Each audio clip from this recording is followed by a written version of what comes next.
नमस्कार साथियों। एक समय की बात है जब एक छोटे से गांव में एक किसान रहता था। वह व्यक्ति मेहनत और ईमानदारी के लिए जाना जाता था। उसके पास एक छोटी सी ज़मीन थी जिस पर वह विभिन्न फसलें उगाता था और मेहनत के साथ उत्पन्न करता था। एक दिन जब वह अपने खेत पर गया तो उसने जमीन पर एक छोटी सी पर्स पाई। उसने उसे जब उठाकर खोला और देखा उसके अंदर बहुत ज़्यादा पैसे थे। वह व्यक्ति हैरान था और उसे यह नहीं पता था कि वह अब उसका क्या करे। वह व्यक्ति एक बात भली भांति जानता था कि ये पैसे उसके नहीं हैं, लेकिन उसे रखने का मन कर रहा था।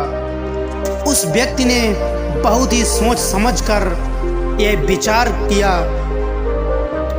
कि इस पर्स को उसी व्यक्ति तक पहुंचाना मेरा परम कर्तव्य है। अब उसने अपने गांव में पर्स के बारे में पूछने का फैसला लिया। वह अपने गांव के बाजार में गया और यहाँ वहाँ पूछा कि किसी के पर्स का नुकसान तो नहीं हुआ है, लेकिन किसी ने उस पर्स को नहीं मांगा। वह व्यक्ति को अनुमान था कि पर्स का मालिक शायद गांव से नहीं हो सकता। अब उस व्यक्ति ने आसपास शहर में जाकर पूछताछ करने का फैसला लिया। वह शहर गया और लोगों से पूछा कि किसी के पर्स का नुकसान हुआ है क्या। कई घंटों तक उस मालिक की तलाश करने के बाद उसने आखिरकार एक बूढ़ी महिला को ढूंढ ही लिया, जिसने कहा कि वह अपना पर्स एक गांव से होते हुए वहां से गुजरते हुए उसका पर्स खो गया था।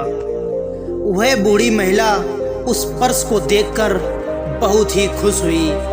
उसने उस व्यक्ति का धन्यवाद किया और उसकी ईमानदारी के लिए एक इनाम पेश किया, लेकिन उस व्यक्ति ने शिष्टाचार से इनाम को इनकार कर दिया और कहा कि माता जी, यह मेरा सिर्फ एक कर्तव्य है कि मैं किसी भी चीज़ को उस व्यक्ति के हाथों तक पहुंचा सकूं जिस पर मेरा कोई अधिकार नहीं है।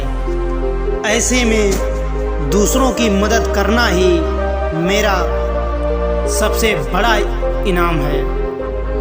उस व्यक्ति की ईमानदारी की खबर जब शहर में फैल गई और सभी उसकी अच्छी तरह से प्रशंसा करने लगे, उस व्यक्ति की ईमानदारी ने उसे समुदाय में सम्मानित व्यक्ति बना दिया। साथियों, उसकी एक इस ईमानदारी के कारण उसकी पहचान एक अच्छे व्यक्तियों में होने लगी। साथियों, इस कहानी का सिद्धांत यही है कि ईमानदारी सर्वश्रेष्ठ नीति है। चाहे कितना ही आकर्षक क्यों न हो, कुछ ऐसी चीज़ रखने का जो हमारी नहीं है, उस चीज़ को रखने का हमारा कोई अधिकार नहीं है। किसी भी वस्तु को उसके सही मालिक को वापस करना महत्वपूर्ण होता है, क्योंकि ईमानदारी न केवल सम्मान प्राप्त कराती है, बल्कि इससे आत्मिक संतुष्टि और मन को अत्यंत शांति मिलती है। इसीलिए साथियों, जीवन में हमेशा अच्छे कार्य करते रहो और ईमानदारी के साथ अपने जीवन में आगे बढ़ते रहो। साथियों, यदि इस वीडियो से आपको कुछ सीखने को मिला हो तो इसे लाइक करें। मिलते हैं किसी नेक्स्ट वीडियो के साथ, तब तक के लिए धन्यवाद।